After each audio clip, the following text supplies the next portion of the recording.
बिस्मिल्लाहिर्रहमानिर्रहीम, अस्सलाम वालेकुम, वेलकम टू लिटरेचर ऑनलाइन। आज का टॉपिक है the chimney sweeper. William Blake की पोइम है द चिमनी स्वीपर। ये पब्लिश हुई थी पहले सॉन्ग्स ऑफ इनोसेंस में 1789 में। एज ऑलवेज जैसे विलियम ब्लेक की ज़्यादातर पोइम्स जो हैं वो एसोसिएटेड होती हैं, उनकी कंपेनियन पोइम्स होती हैं।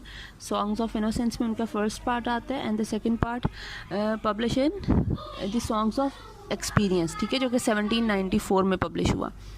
तो जो हमारे सिलेबस में है वो है chimney sweeper 1, that was published in songs of innocence in 1789, ठीक है। जो बैकग्राउंड इस पोइम का है और जो इन्फ्लुएंस विलियम ब्लेक ने लिया वो उस वक्त के जो हालात थे जब ये इंडस्ट्रियल रेवोल्यूशन आई हुई थी, ठीक है, और चाइल्ड लेबर का बहुत ज़्यादा रुझान हो गया था, ठीक है। 4 से 5 साल के बच्चों को काम करवाया जाता था in the end of 18th century and 19th century, ठीक है, इंडस्ट्रियल रेवोल्यूशन की वजह से।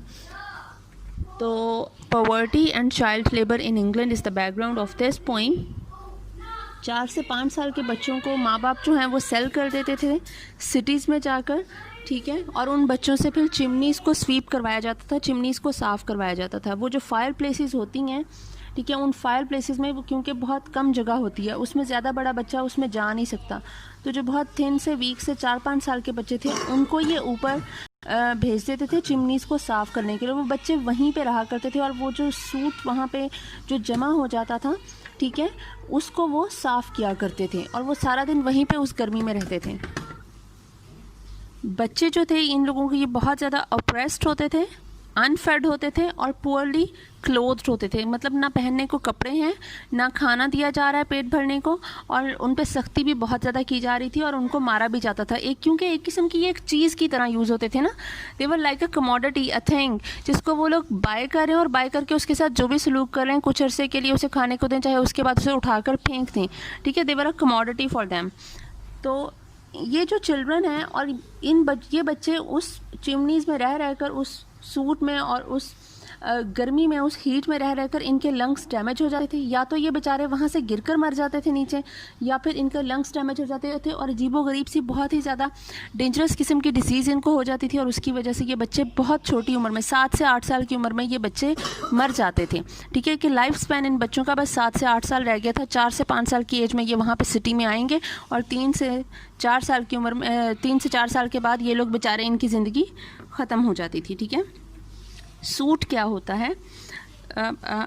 सूट वो होता है जैसे कोयले आप लोग जलाते हैं, ठीक है, फायर प्लेस में जलाएं या वैसे आप लोग कोयले जला रहे हैं, तो वो थोड़ी सी जो वो ब्लैकनेस ही होती है, वो जो काला सा एक चीज़ लग जाती है ना हाथों पे, पाउडर्ड फॉर्म में होती है, दैट इज़ कॉल्ड सूट, ठीक है, वो हो जाता है। अब क्वेश्चन आता है कि ये पोइम तो चाइल्ड लेबर और पॉवर्टी के बारे में, how can this poem be called a romantic poem, ठीक है। तो जब आपने रोमांटिक पोइट्स के बारे में पढ़ा तो तब आपने रोमांटिक मूवमेंट के बारे में भी पढ़ा। रोमांटिक मूवमेंट क्या होती है?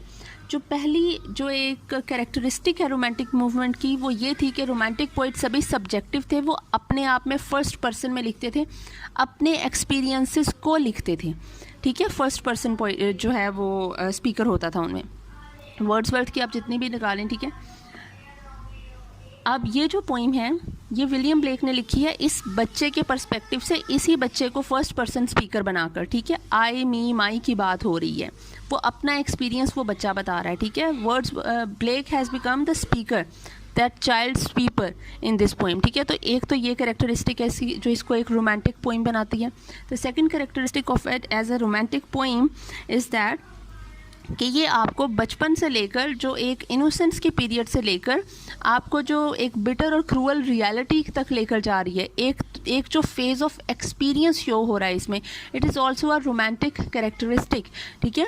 वर्ड्सवर्थ, कॉलरेज, आप किसी भी की शैली की कोई भी पोइम आप पढ़ेंगे जब रोमांटिक पोइट्स की, तो सबसे पहली चीज़ यही आती है कि वो लोग एक एज ऑफ इनोसेंस से एक एज ऑफ मेच्योरिटी का जो फेस जो वो पास करते हैं उसके एक्सपीरियंस को लिखते हैं वो, ठीक है। कि वो यहाँ से यहाँ तक कैसे पहुँचे और the difference between the age of innocence and the age of maturity, ठीक है। जैसे इसके songs of innocent and songs of experience है, बिल्कुल इस पोइम में भी यही आया है कि वो बच्चे जब इनोसेंट थे, वो बिल्कुल छोटे छोटे अपने माँ बाप के घरों में रह रहे हैं और फिर वो उनको सोल्ड कर दिया गया है, और उसके बाद अब आकर जो वो ज़िंदगी गुजार रहे हैं, that miserable and pathetic life. तो ये वाली जो चीज़ है, इनका जो एक्सपीरियंस है, ये जो टेरर ऑफ रियलिटी उन्होंने फेस करना है, और इस दौरान का जो ये जो फेज़ है, ये इसमें बयान किया गया है इस पोइम में। That is why it is called a romantic poem, ठीक है। फिर आ जाता है इस पोइम का स्ट्रक्चर। 6 स्टैंजास हैं इस पोइम के, और 6 स्टैंजास जो हैं ये क्वार्ट्रेन्स हैं। Basically this poem has 6 क्वार्ट्रेन्स। क्वार्ट्रेन्स मैंने आपको पहले भी बताया हुआ है कि ये 4 लाइन्स को कहते हैं। And the rhyming scheme of this poem is AA BB CC DD EE FF GG HH II JJ KK LL, ठीक है।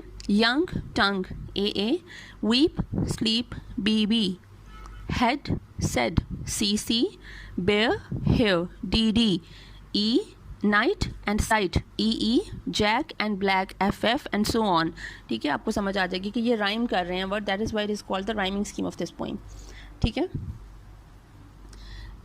अच्छा, अब आपको पहले मैं इसका ट्रांसलेशन करवा देती हूँ, उसके बाद इसके थीम्स बताती हूँ ताकि आपको पता चल जाए। ट्रांसलेशन इस पोइम की है, When my mother died।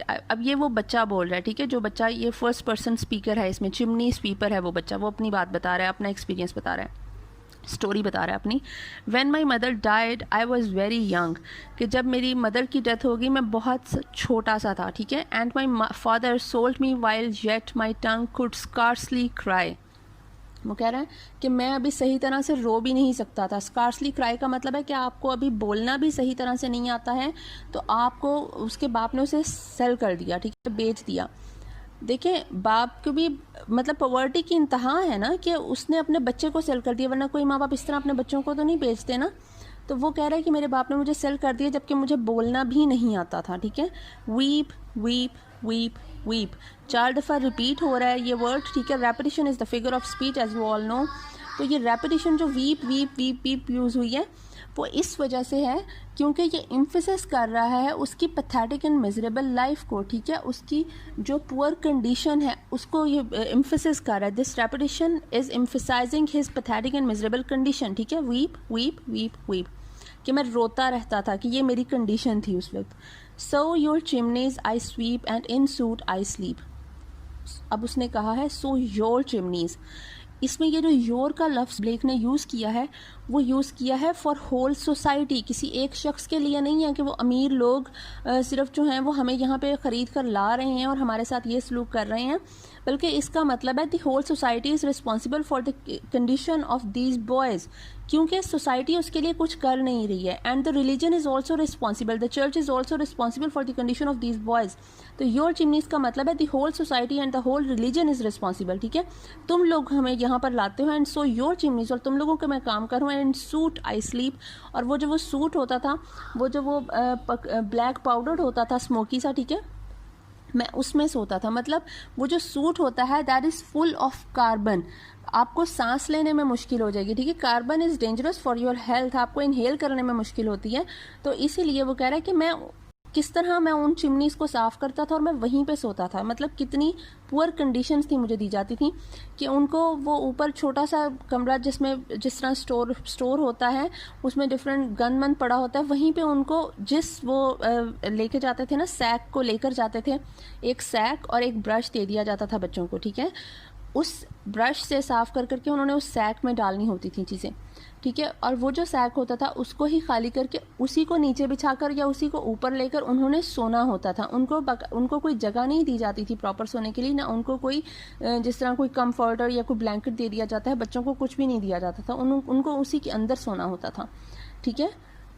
इसलिए उसने कहा है इन सूट आई स्लीप, कि मैं उसी में सोता था।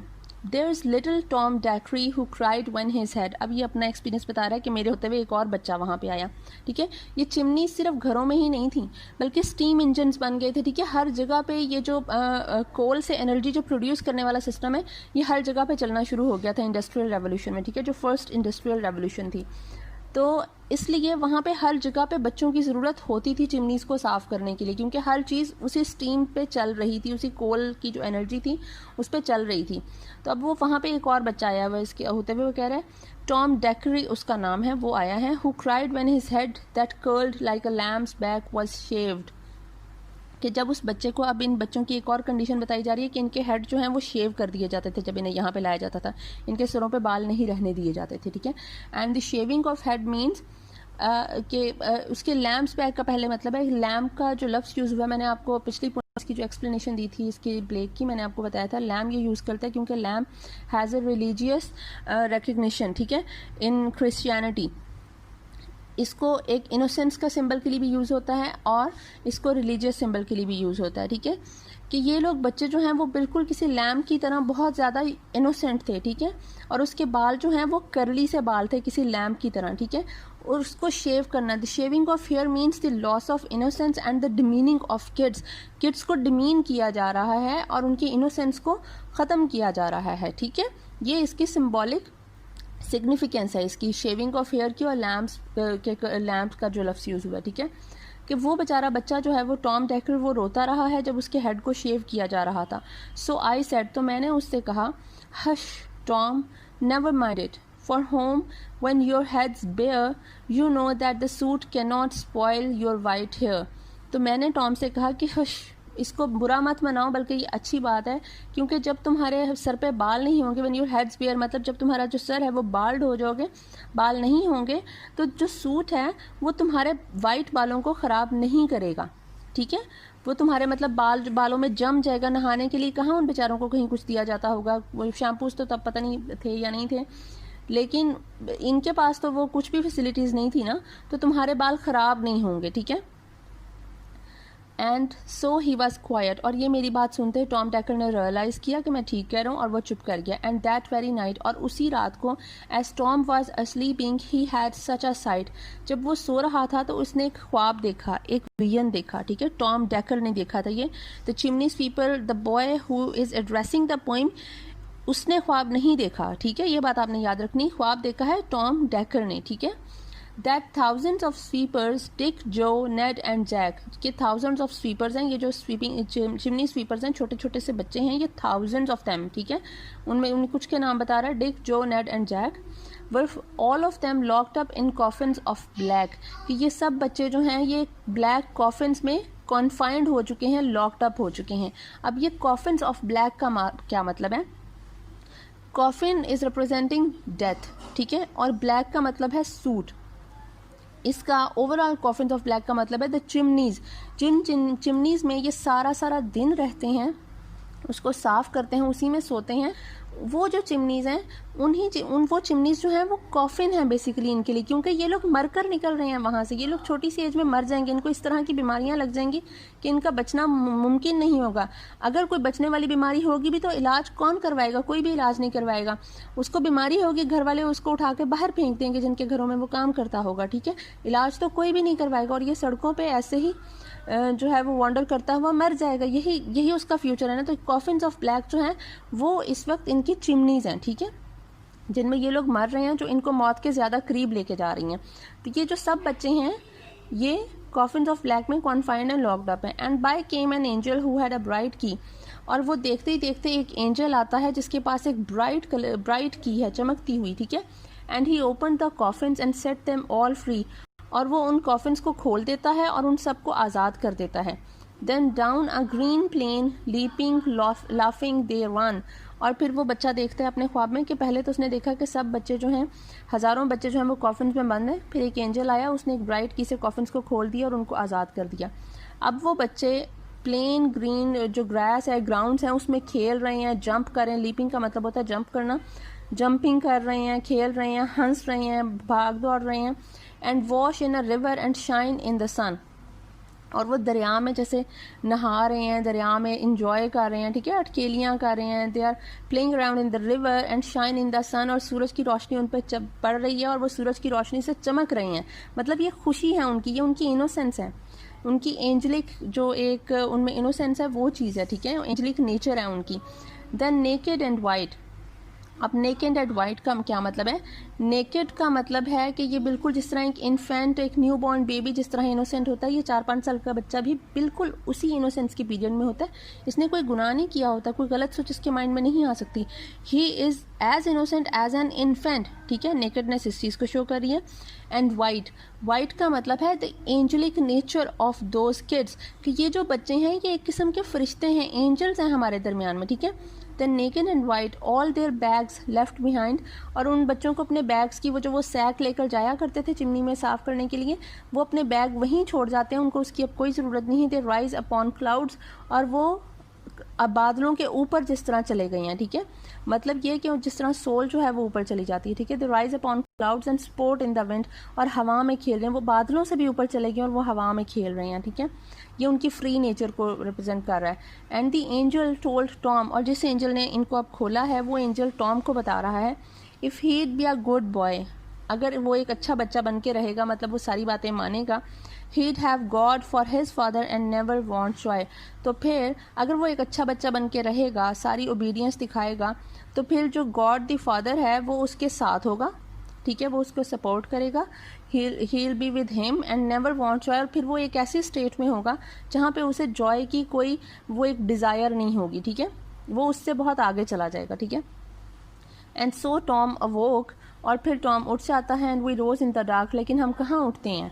हम वहीं उसी डार्क जगह पे, उसी कन्फाइंड सेल में उठते हैं जहाँ पे हमें बंद किया गया, जहाँ पे हम काम कर रहे हैं, इन द सूट, जहाँ पे वो सूट पड़ा होगा। And got with our bags, और फिर हम अपने वही बैग्स, वो सैक्स उठाते हैं। एंड आर ब्रशेज़, और अपने ब्रशेज़ उठाते हैं जिससे हम काम कर रहे हैं, वो उठाते हैं और अपने काम के लिए जिस तरह निकल जाते हैं। दो द मॉर्निंग वॉज कोल्ड, वो कह रहे गर्ल से कि वो जो सुबह थी जब हम उठे हैं और टॉम ने ये इतना अच्छा ख्वाब देखा, मॉर्निंग तब भी कोल्ड थी, मतलब हमारे इर्द गिर्द कुछ नहीं बदला था, वही इनसेंसिटिवनेस थी और वही सारा कुछ था, ठीक है, कि किसी को किसी की परवाह नहीं थी। वैसे ही क्रूअल किस्म के लोग हमारे इर्द गिर्द थे। Tom was happy and warm, लेकिन टॉम फिर भी खुश था, एंड वार्म था मतलब एंथुजियास्टिक था, पैशनेट था अपने काम को लेकर। क्यों वार्म था अब वो आगे बता रहा है। So if all do their duty, क्योंकि अगर हम अपना काम अच्छे तरीके से करेंगे, सिंसेरिटी से करेंगे, दे नीड नॉट फियर हार्म, तो हमें किसी बुरे की फ़िक्र नहीं होनी चाहिए, क्योंकि कोई भी बुरा हम तक नहीं पहुंच सकेगा। अब इसका क्या मतलब है, यह आपको मैं अब इसके थीम्स में समझाती हूँ। थीम्स इसके हैं हार्डशिप्स एंड चाइल्डहुड और religion and redemption. Hardship and childhood आपने सारी ये पोइम को पढ़ के देख लिया कि गुर्बत होती है तो फिर क्या हाल होता है, ठीक है। पॉवर्टी की वजह से चिल्ड्रन जो है वो किस किस्म की हार्डशिप्स उनको फेस करनी पड़ती हैं। अब बात आती है रिलीजन एंड रिडेम्पशन की। तो इस पोइम में जो ब्लेक है वो कहता है कि how religious belief is useful for getting people to accept the hardships in life. वो कह रहा है कि रिलीजियस बिलीफ्स को यूज़ किया जा रहा है लोगों को इस तरह की ज़िंदगी गुजारने के लिए। Young boys forced into working London chimneys looking to religion as a way of finding hope and misery. मतलब ये जो छोटे छोटे बच्चे जो लंदन की चिमनीज में काम कर रहे हैं इन मिजरेबल कंडीशन में, वो रिलीजन की तरफ एज अ होप देख रहे हैं कि शायद इसकी वजह से हमें सैल्वेशन मिल जाए, हम लोग जो हमारी जो लाइफ आफ्टर डेथ है वो अच्छी गुजर सके। ये छोटे छोटे बच्चे हैं जो सिर्फ रिलीजन की वजह से कि हमारी जो है वो आफ्टर लाइफ वो अच्छी गुजर सकेगी, वो उसके भरोसे काम कर रहे हैं। आफ्टर लाइफ होनी नहीं होनी, क्या होना, किसी को पता ही नहीं है, ठीक है। This hope comes from Christianity, वो कह रहा है, और ये होप इनको क्रिश्चियनिटी दे रही है, हमारा रिलीजन दे रहा है। However Blake questions in this poem whether it might just be conventional way of making these boys into obedient little workers, convenient way। वो कह रहा है कि ये सिर्फ एक convenient way है इन छोटे छोटे बच्चों से इस तरह से obedience से काम करवाने का। ये यूज़ कर रहे हैं रिलीजन को अपने मकसद के लिए, ठीक है। और इसीलिए ब्लेक ने कहा the promise of heavenly salvation are simply a means to exploit child labour. वो कह रहा है ये स्पॉयल कर रहे हैं, एक्सप्लॉइट कर रहे हैं बच्चों को, और ये जो आपका रिलीजन है ये आपको हमारी जो इनोसेंस है उसको छीन रहा है, इनकी ज़िंदगी को छीन रहा है। ये रिलीजन के बलबूते पे ज़िंदगियां ख़राब कर रही हैं कि वो बच्चा उठ के ये सोच के खुश हो रहा है कि चलो मैं अब काम अच्छे तरीके से करूँगा तो मैं बाद में अच्छा होऊंगा, गॉड मुझसे खुश हो जाएगा। व्हाट द हेल ना, कि आप इतनी बुरी ज़िंदगी इस तरह से गुजार रहे हो और मतलब आप इस बात पे खुश हो रहे हो, तो इस वजह से ब्लेक ने ये कहा। और सेकंड जो इसकी सॉन्ग्स ऑफ एक्सपीरियंस में पोइम है वो इसका यही जवाब देता है कि वो बहुत ज़्यादा बेटर है, टोन है इसकी रिलीजन के ख़िलाफ़ और क्रिश्चियनिटी के ख़िलाफ़ उस पोइम में। वो इन्हीं दो बातों को लेके चलता है कि if will do their duty they need not hear harm, ये वाली, और ये कि गॉड तुम्हारे साथ होगा, if he'd be a good boy he'd have God for his father, कि तुम जो हो वो फिर गॉड तुम्हारे साथ होगा अगर तुम अच्छा बच्चा बन के रहोगे। तो वो इन्हीं को आगे लेकर चलता है फिर, और इसी पे आगे बात करते हैं। तो आई होप आपको समझ आ गई होगी। Thank you so much.